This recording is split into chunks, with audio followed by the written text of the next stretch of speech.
Hey everyone, I'm Anastasia Dashinska, a psychologist. Have you ever wondered why we sometimes do things we later regret? Well, it's all about our emotions.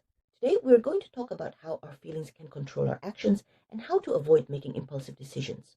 Scientific experiments have repeatedly demonstrated that our behavior is far more frequently governed by emotions than by reason.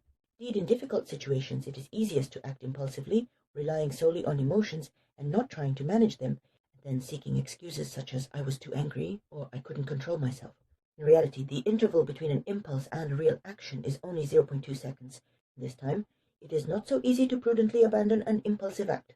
The ability to calm down at the right moment, to quell anxiety and irritation, allows one to act more effectively and to recover more quickly from failures. Nevertheless, each of us is familiar with the follies committed under the influence of emotions, which we later regretted more than once. Many unpleasant situations occur when emotions override logic and a person acts impulsively. Dear friends, share in the comments if you have ever committed impulsive acts under the influence of emotions, later regretted them. Let me provide a few examples. Arguments and ruined relationships. Under the influence of anger, one might say everything that has been boiling up to a loved one without choosing words.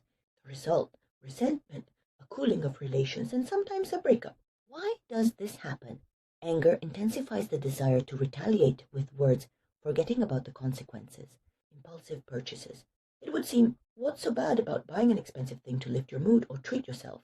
But as a result, there are financial difficulties and a sense of guilt for an unnecessary expense. Why does this happen? Emotional purchases often replace missing positive emotions. Quitting a job under the influence of stress or disappointment without considering alternatives.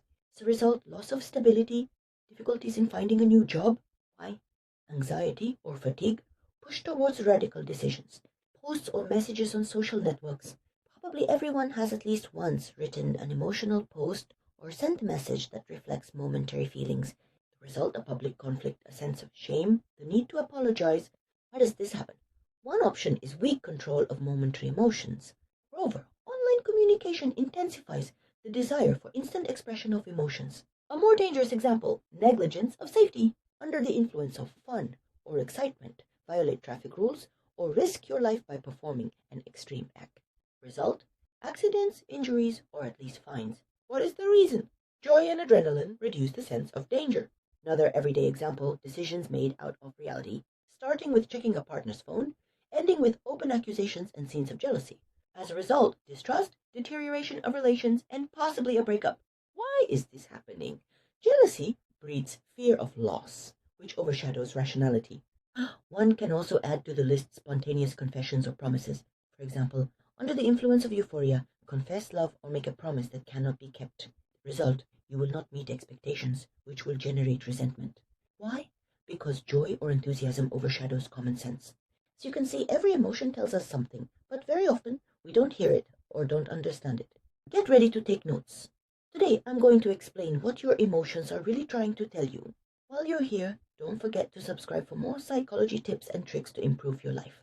Let's start with a basic question. How many emotions are there? Surprisingly, there's no definitive answer.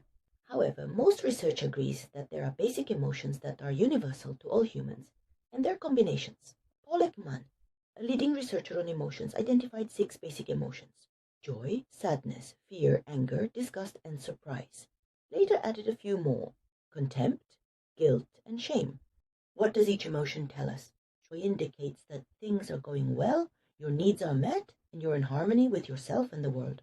Sadness signals the loss of something important, disappointment, or unmet needs. Fear alerts you to a potential threat or danger. Anger tells you that your boundaries have been violated. Disgust helps you avoid things that are harmful or unpleasant.